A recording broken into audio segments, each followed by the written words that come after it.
Bismillahirrahmanirrahim. Assalamu alaikum students. My name is Abdurrahman and I'm teaching you biology. Students, in this lecture we are going to discuss about the carrying capacity of an ecosystem और फिर साथ ही साथ जो ज़रूरतें हैं, जो ऐसे मसाइल हैं कि जिनको हल करने की ज़रूरत है, क्योंकि जब कभी भी पॉपुलेशन बढ़ना शुरू होगी तो उस पॉपुलेशन के बढ़ने के साथ बहुत सारे मसाइल भी सामने आते हैं और हर मसले का कोई ना कोई हल भी होना चाहिए। तो सॉल्यूशंस की बात करेंगे एंड पे। स्टार्ट में हम बात करेंगे यहाँ पे कि अगर इंसानी आबादी बहुत स्पीड के साथ बढ़ती जा रही है तो किन किन मसाइल का सामना हमें करना पड़ सकता है। Specially we will focus on the topics जो आपके सिलेबस में शामिल किए गए हैं। The first thing is an important short question for you and it is carrying capacity. It can be represented by K. Alright, अब इस लफ्ज पे स्टूडेंट्स अगर आप गौर करें तो हम इसको क्या कह रहे हैं, कैरिंग कैपेसिटी। इसका मतलब ये है कि अगर हम पूरे एनवायरनमेंट को एक बड़ा कंटेनर समझें और उस कंटेनर के अंदर जो छोटे छोटे इंडिविजुअल्स हम सब सर्वाइव कर रहे हैं, इनकी जरूरतों को देखा जाए तो हमें पता चलता है कि the ultimate reservoir of all the resources is environment.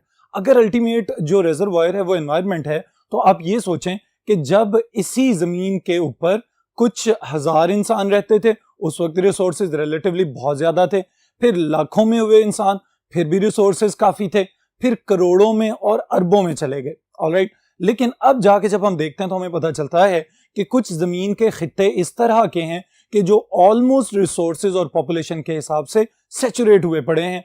इसका मतलब क्या है कि इंसानी आबादी उस वॉल्यूमेट्रिक एक्सपेंशन के लिहाज से बहुत तेजी से प्रेशर एक्सर्ट कर रही है, जिसकी वजह से रिसोर्सेज की पैदावार उतनी नहीं है लेकिन इंसानों की पैदावार बहुत ज्यादा हो चुकी हुई है। तो इन चीजों को मैनेज कैसे किया जाए, बैलेंस कैसे किया जाए, ये भी हमारा बहुत ही एक अहम नुक्ता है जिसमें हमें सोचना चाहिए। ऑलराइट स्टूडेंट्स, आप लोगों ने जो चीज याद रखनी है इसको डिस्कस करते हैं। The first thing is definition of the carrying capacity. It is maximum stable population size that a particular environment can support over a relatively long period of time. अब स्टूडेंट्स मैं फिर आपको ये याद दिला रहा हूं यहाँ पे कि असल में फोकस हमने किस चीज पे करना है, ऑन द एनवायरनमेंट, क्योंकि हमारे पास जितनी भी चीजें अवेलेबल हैं, वो न्यूट्रिएंट्स हैं, वो गैसेस हैं, वो सॉइल है, वो फॉसिल फ्यूल्स हैं, या हर तरह का कोई भी और जरिया डायरेक्टली और इनडायरेक्टली हमें एनवायरनमेंट से ही मिल रहा है। Even though the biological food sources, जो अगर हम अपने तौर पे कंज्यूमर्स बने हुए हैं तो प्रोड्यूसर्स जो हैं वो भी तो सॉइल के ऊपर या एनवायरनमेंट के ऊपर डिपेंडेंट है। इसका मतलब ये है कि हमें इन सब चीजों को इक्वली या एक बड़े ही मुहतात अंदाजे के मुताबिक इस्तेमाल करना चाहिए। और इंसानी आबादी जो एक पॉपुलेशन एक्सप्लोजन की सूरत इख्तियार कर चुकी हुई है, इसको भी कंट्रोल करने की जरूरत है कि चंद लाखों से अचानक से किसी एरिया की आबादी करोड़ों में चली जाए और चंद करोड़ से अगर किसी एरिया की या किसी कॉन्टिनेंट की आबादी अरब में चली जाती है तो इसका मतलब यह है कि अब इंसानी आबादी को कंट्रोल करने की बहुत ही जबरदस्त किस्म की जरूरत है। Alright students, so carrying capacity is a property of environment and it varies over space and time with the abundance of limiting resources। कि जितनी मर्जी आहिस्ता आहिस्ता से सप्लाई देता रहे एनवायरनमेंट, अल्टीमेटली क्या कह रहे हैं हम उसको कि लिमिटिंग रिसोर्सेज हो सकते हैं।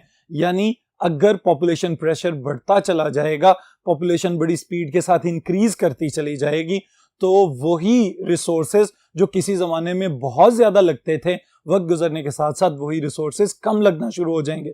इसकी मिसाल स्टूडेंट्स अगर हम इन टर्म्स ऑफ इनकम ले लें तो हमें पता चलता है कि हमारे ओवरऑल मुल्क की जीडीपी या किसी एक घर के अंदर जो इनकम है, फर्ज कर लेते हैं कि अगर किसी घर के मेन ओनर की या अर्निंग हैंड की इनकम 50,000 थी आज से 20 साल पहले, तो उस वक्त वो 50,000 के साथ एक अमीर और शाहाना इंसान कंसीडर किया जा सकता था। लेकिन मौजूदा दौर में अगर हम इन्फ्लेशन को देखते हैं, अगर हम बच्चों की फीस वगैरह पे करने के हिसाब से देखते हैं, अगर हम अपने एक्सपेंसेस वगैरह को देखते हैं, तो हमें लगता है कि 50,000 कोई खास बड़ी रकम शायद नहीं रही। इसकी मेन वजह क्या है? यही कि तब रिसोर्सेज बहुत ज्यादा थे तो सस्ते मिल जाते थे, लेकिन अब आबादी बहुत ज्यादा हो गई है तो resources Aahista Aahista limiting resources बनते जा रहे हैं। और साथ ही साथ उनकी चूंकि सप्लाई के हिसाब से हमने देखना है, जो डिमांड है उसके हिसाब से सप्लाई देखनी है, तो हमें पता चलेगा कि अब वही रिसोर्सेज महंगे होते चले जा रहे हैं। इसकी बेहतरीन मिसाल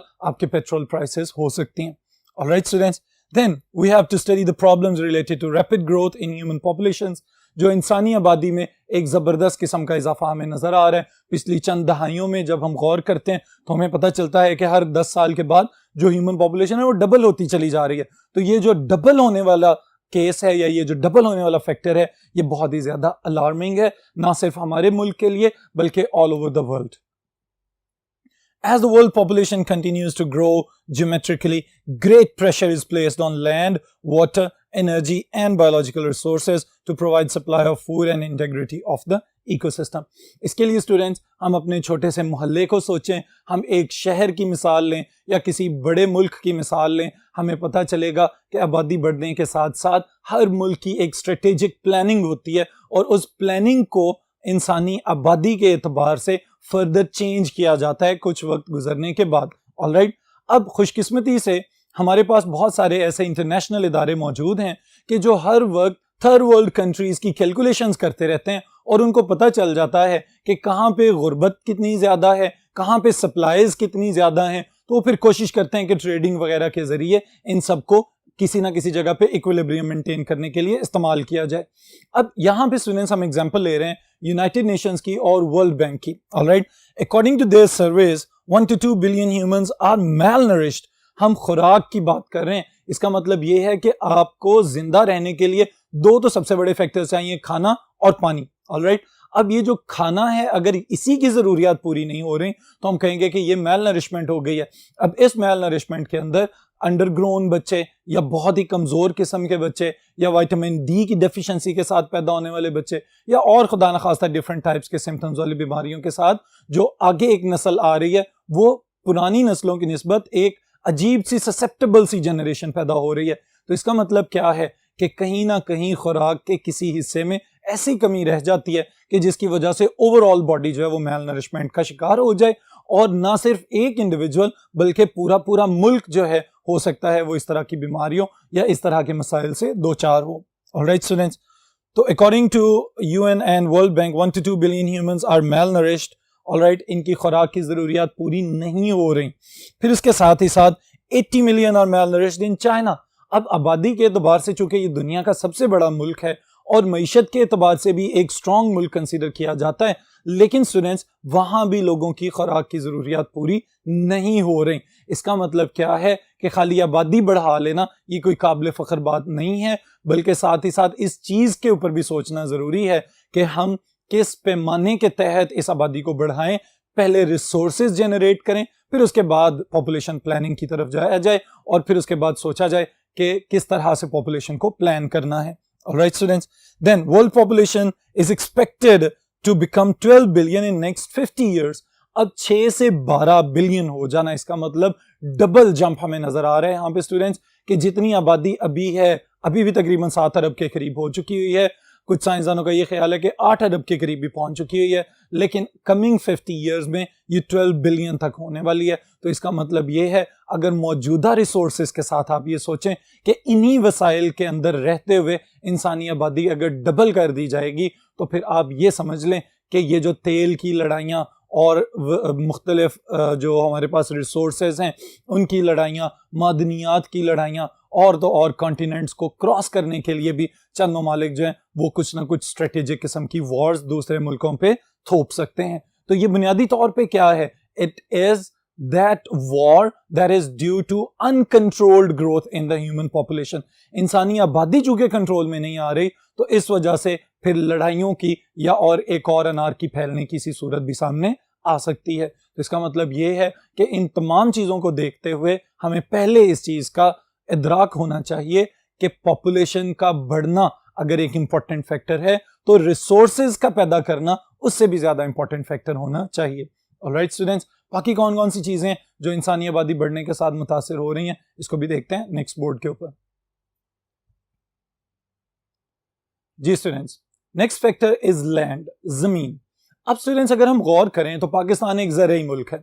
अब इस वतन अजीज का बेशतर हिस्सा जो मईशत का है वो सारे का सारा क्रॉप प्रोडक्शन पे डिपेंडेंट है।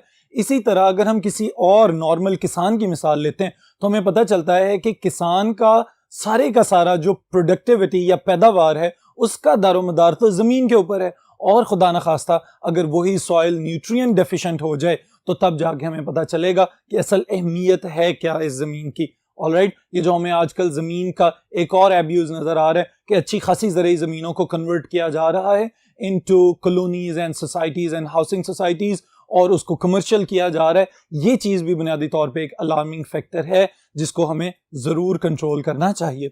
ऑलराइट स्टूडेंट्स, लैंड की अगर हम बात करते हैं स्टूडेंट्स, तो 99% of the world's food supply come from land, less than 1% from oceans and other aquatic habitats. इसका मतलब क्या है कि पानी बेशक जमीन का 70% या इससे कुछ ज्यादा हिस्सा कवर करके बैठा हुआ है, लेकिन खुराक जो हमें मिल रही है वो सारी की सारी खुश्की के ऊपर, जमीन के ऊपर पैदा होती है। आपकी फसलें, आपकी स्टेपल क्रॉप्स, आपके फ्रूट्स, आपकी वेजिटेबल्स, ये सारी की सारी जमीन की मरहून मिन्नत है। साइंसदान कोशिशें तो कर रहे हैं हाइड्रोपोनिक कल्चर्स के थ्रू, लेकिन अभी तक वहां पे इतनी ज्यादा प्रोडक्टिविटी हासिल नहीं हो सकी कि हम मुकम्मल तौर पे सॉइल की बजाय पानी के ऊपर शिफ्ट हो सकें। इसका मतलब यह है कि जमीन की कंजर्वेशन, लैंड की कंजर्वेशन भी बहुत ही इंपॉर्टेंट फैक्टर है अगर हम अपने फ्लो ऑफ फूड को कंटिन्यूअस और यूनिफॉर्म रखना चाहते हैं, अपने लिए भी और अपनी आने वाली जनरेशंस के लिए भी। फिर उसके बाद स्टूडेंट्स आगे एक अलार्मिंग बात हमें नजर आती है, और वो क्या है? Fertile crop land nearly 1/3 or 1.5 billion hectares has been abandoned during last 40 years because erosion has made it unproductive। अब इसका मतलब क्या है कि मिट्टी के कटाव की वजह से 1/3 हिस्सा जमीन का जो किसी जमाने में ज़राअत के लिए इस्तेमाल किया जाता था, अब वो इस्तेमाल के काबिल नहीं रहा। वहां पे पानी की वजह से भी इरोजन हो सकती है, हवा की और आंधियों की वजह से भी इरोजन हो सकती है, और तो और ह्यूमन एक्टिविटीज में, जैसे कि भी मैंने बताया कि एग्रीकल्चरल लैंड्स को कन्वर्ट कर दिया गया into living colonies and housing societies, इस वजह से भी वो आहिस्ता आहिस्ता ज़रई रकबा जो है वो सुकड़ता चला जा रहा है। तो हमने अभी ये सोचना है कि हम अपनी आने वाली जनरेशन्स के लिए क्या छोड़ के जा रहे हैं। ये ज़मीन या ये रिसोर्सेज जो भी आपके पास मौजूद हैं, ये आपके पास आने वाली नस्लों की अमानतें हैं। जितना अच्छे और एहसन अंदाज में आप इनको इस्तेमाल करेंगे, आने वाली नस्लों के लिए भी ये बचे रहेंगे। लेकिन अगर आप इनको बुरे तरीके से इस्तेमाल करेंगे तो आने वाली नस्लें शायद आपको अच्छे अल्फाज में याद ना करें। ऑलराइट स्टूडेंट्स, देन एक बहुत इंपॉर्टेंट स्टेटमेंट है एमसीक्यूज के लिए। It takes 500 years to form 25 mm of soil favourable for agriculture. 500 साल लगते हैं 25 मिलीमीटर की एक तह बनाने में, जिसको एग्रीकल्चर के लिए इस्तेमाल किया जा सके, और ख़राब करने के लिए शायद कोई एक नॉर्मल सी ह्यूमन एक्टिविटी चंद दिनों पे मुहित ही काफ़ी हो। Alright students, then we have the next factor and it is water. Water is critical for all crops for growth and transpiration. पौधे अपनी ज़रूरियात के लिए भी पानी को इस्तेमाल करते हैं, और साथ ही साथ ट्रांसपायरेशनल पुल जो है वो मेन फोर्स है जड़ों से पत्तों तक पानी को लेके जाने के लिए। तो इसका मतलब है वहां पे भी पानी एक बहुत ही इंपॉर्टेंट किरदार अदा कर रहा है। A hectare of corn transpire more than 5 million liters of water in one growing season। एक ग्रोइंग सीजन में अगर ये 5 मिलियन लीटर पानी उड़ा रहा है बुखारात की शक्ल में, तो उसको अपनी ग्रोथ के लिए भी तो कुछ चाहिए। उसके लिए आप नेक्स्ट सेंटेंस पे गौर करेंगे। This means that 8 million litres of water must reach the crop. इसका मतलब है कि 8 मिलियन लीटर जो है वो उस सीजन में अवेलेबल पानी होना चाहिए, तब जाके आपकी मकई की काश्त अच्छी हो सकती है। ऑलराइट स्टूडेंट्स, देन अगर इसी पानी को पोल्यूट कर दिया जाए, उसके लिए मैं आपको एक परसेंटेज याद करवाता चलूं स्टूडेंट्स, कि अगर हम ये कहते हैं कि 100% जो पानी है उसमें से 97% जो है वो तो पहले ही समंदरों में है, वो तो हमारे लिए इस्तेमाल के काबिल नहीं रहा। फिर जो बाकी 2% है वो सारे का सारा लॉक्ड वाटर है, जो सॉलिड फॉर्म में ग्लेशियर्स की फॉर्म में मौजूद है, या आइस कैप्स की सूरत में पहाड़ों की चोटियों पे मौजूद है।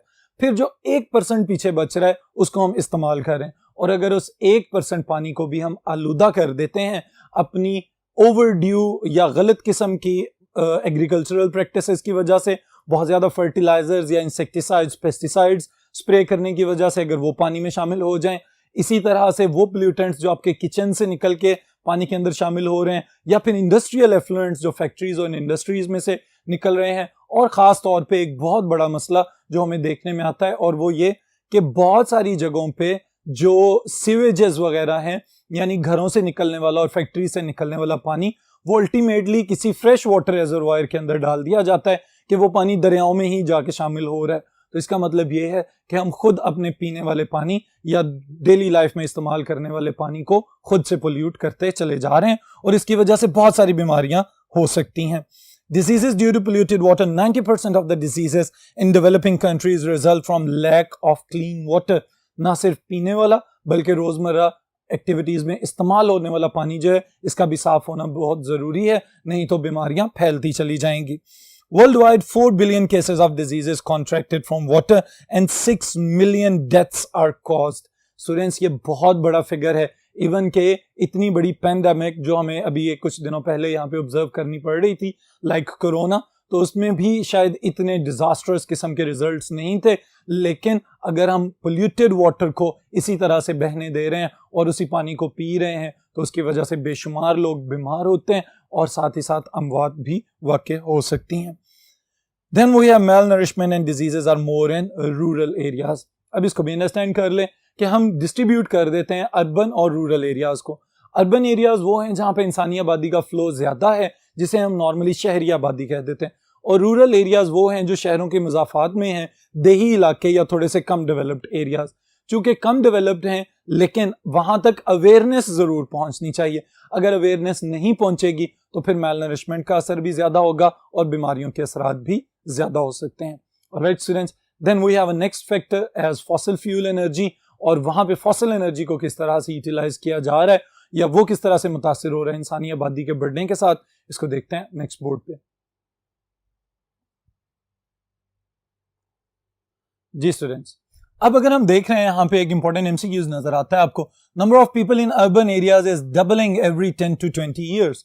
इसका मतलब क्या है कि लोग आहिस्ता आहिस्ता देही इलाकों को छोड़ के शहरों की जानिब आ रहे हैं. तो हमें ये भी पता चलेगा कि शहरों के अंदर आबादी किस तनासब से बढ़ती चली जा रही है. हम किसी भी बड़े मेट्रोपॉलिटन सिटी की मिसाल ले लें, इस्लामाबाद, लाहौर, कराची, पेशावर, तो हमें पता चलता है कि कुछ साल पीछे चले जाएं तो लोग बड़े बड़े घरों में और कुशादा किस्म के सहनों वाली बिल्डिंग्स बना के रहना पसंद करते थे.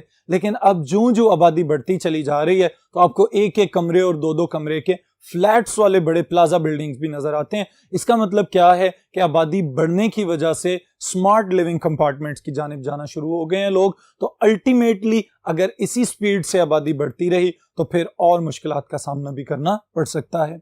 Alright students, then we have fossil energy. The developing countries have been relying heavily on fossil energy for fertilizers and irrigation. और इस चीज़ की मिसाल हमारे पास है ना सिर्फ ट्रांसपोर्टेशन के लिए बल्कि ज़राअत में भी. अगर हमने अपनी मोटरें या ट्यूबवेल्स चलाने होते हैं तो हमें पता है कि वहाँ पे भी पेट्रोल वगैरह या डीजल वगैरह इस्तेमाल करना ज़रूरी चीज़ है. Decline in per capita use of energy is due to decline in supplies and relatively high prices. इसके लिए स्टूडेंट्स हम अगर अपने वतन अजीज पे गौर करते हैं तो हमें पता चलता है कि ये जो आए रोज पेट्रोल का बहरान पैदा हो जाता है, असल में ये बहरान है क्या.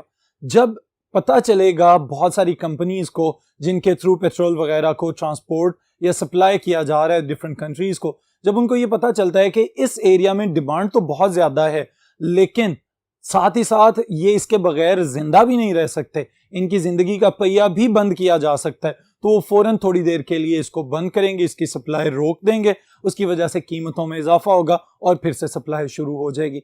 अब ये है तो एक बहुत ही बुरा तरीकाकार, लेकिन इसके साथ ही साथ स्टूडेंट्स हमें इस चीज़ पे भी गौर करना है कि इस तरीकाकार में बुनियादी जड़ कौन सी चीज़ है. तो वो है इंसानी आबादी का बेतहाशा फैलाव. इंसानी आबादी चूंकि कंट्रोल में ही नहीं आ रही और ख़ास तौर पे यहाँ सोशल मीडिया वगैरह पे या इर्द गिर्द ख़बरों में जब हमें ये भी सुनने को मिलता है कि एक इंसान है कबायली और उसने शादी की और शादी करने के बाद उसने ये टारगेट सेट किया कि मैं 100 बच्चे पैदा करूंगा, तो इसका मतलब क्या है. रिसोर्सेज देखे जाएं तो उसके पास शायद पेट पालने के लिए या उन बच्चों को पालने के लिए रिसोर्सेज बहुत कम हो, लेकिन टारगेट उसने जब इतना बड़ा अपने लिए खुद ही सेट किया हुआ है तो इसका मतलब ये है कि अब वो इसकी जिम्मेदारी हुकूमत पे डालने की कोशिश करेगा.